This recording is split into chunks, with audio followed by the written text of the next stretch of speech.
বিসমিল্লাহির রহমানির রহিম। আসসালামু আলাইকুম।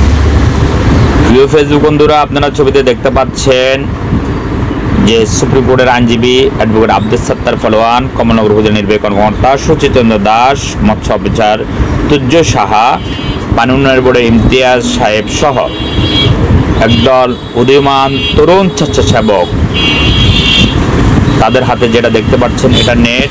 এই নেট দিয়েই কমলনগরে বুড়া নদীতে পানি প্রবাহকে বন্ধ করে দিয়ে মনুষ্য সৃষ্টি বন্যার কবলে কমলনগর চরকাদ্দিরাবাসী। প্রিয় ফেসবুক বন্ধুরা, আপনারা যেটা দেখতে পাচ্ছেন এটা বুড়ুয়া নদী। এই বুড়ুয়া নদীতে এভাবে নেট দিয়ে, মোটা নেট দিয়ে বাঁধ দিয়ে প্রাণী প্রবাহকে বন্ধ করে দিয়ে তারা মাছ ধরে বন্যা সৃষ্টি করতে সহায়তা করেছিল। অর্থাৎ কমলনগর, আপনারা জানেন মেঘনার তীরের উপকূলীয় অঞ্চলে কখনো বন্যা হয় না। উপকূলীয় অঞ্চলে হয় জলোচ্ছ্বাস, ঘূর্ণিঝড়ে জলোচ্ছ্বাস হয়, বন্যা হওয়ার কথা না।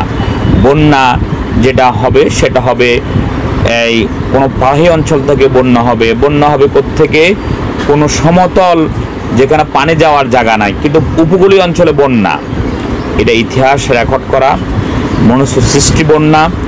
এই মনুষ্য সৃষ্টি বন্যার হাত থেকে কমলনগর, লক্ষ্মীপুর, নোয়াখালী মানুষকে বাঁচানোর জন্য অ্যাডভোকেট আব্দুস সাত্তার পালোয়ান বাংলাদেশ সুপ্রিম কোর্টে একটি রিট দাখিল করে।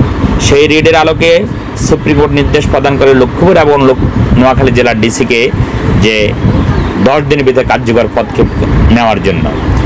অ্যাডভোকেট আব্দুস সাত্তার পালোয়ান এটা ডিসিদের কাছে পৌঁছায় দিয়ে বসে থাকতে পারতেন, কিন্তু তিনি তা না করে সশরীরে লক্ষ্মীপুর জেলার ডিসি সাহেবের কাছে, সুরাইয়া জাহান এবং বর্তমান রাজীব কুমার সরকারের কাছে পৌঁছায় দিয়ে নিজে কমলনগর উপজেলা ইউনূস সুচিচন্দ্র দাসকে সাথে নিয়ে, উদীয়মান কিছু তরুণকে সাথে নিয়ে নিজেই বুড়ুয়া নদীতে অবৈধ বাঁধ অপসারণ কাজে নিজে নেমে গেলেন।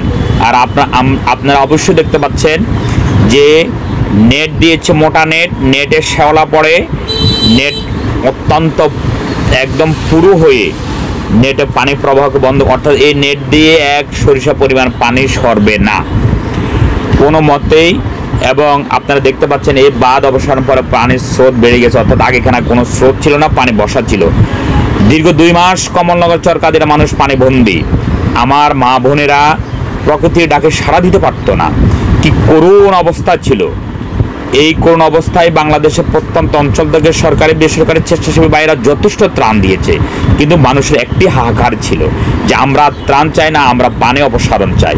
কিন্তু পানি অপসারণ ভূমিকা নিবে কি? অর্থাৎ এই বুড়ুয়া নদী এবং বিভিন্ন খাল যারা দখল করছে তারা প্রভাবশালী, তারা কোনো না, যখন যে সরকার ক্ষমতা আসে তখন সেই সরকারের ছত্রছায়া তারা অবলম্বন করে, তারা বছর বছর, যুগের পর যুগ তারা এভাবে দখল করে যাচ্ছে। অ্যাডভোকেট আব্দুস সাত্তার পালোয়ান অবশ্যই কোনো রাজনৈতিক প্রভাবে তোয়াক্কা না করে নিজেই আইনের সহায়তা নিয়ে নিজে বুড়ুয়া নদীতে নেমে, খালে নেমে তিনি এই বিভিন্ন অবৈধ বাঁধ অপসারণ করেন, জাল অপসারণ করেন, পানি প্রবাহ দৃশ্যমান করেন।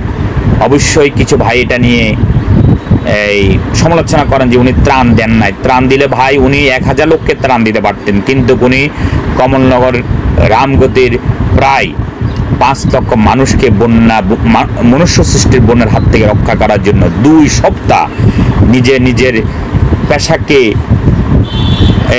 মূল্য না দিয়ে মানুষের মূল্যায়ন করে তিনি আজকে এখানে উপস্থিত হয়েছেন। আমরা কমলনগর রামগতির পক্ষ থেকে, অসহায় মানুষের পক্ষ থেকে, পানিবন্দী মানুষের পক্ষ থেকে, যে যাই বলুক না কেন, দলমত নির্বিশেষে, কোনো রাজনীতিক আমরা বুঝি না, যে আমাদের রামগতি কমলনগরের পানি নিষ্কাশনের জন্য অ্যাডভোকেট আব্দুস সাত্তার পালোয়ান যে কাজ করেছে তা এক এবং অনন্য উজ্জ্বল দৃষ্টান্ত হয়ে কমলনগরের মানুষের কাছে স্থান করে নিয়েছেন অ্যাডভোকেট আব্দুস সাত্তার পালোয়ান। স্যালুট তাকে।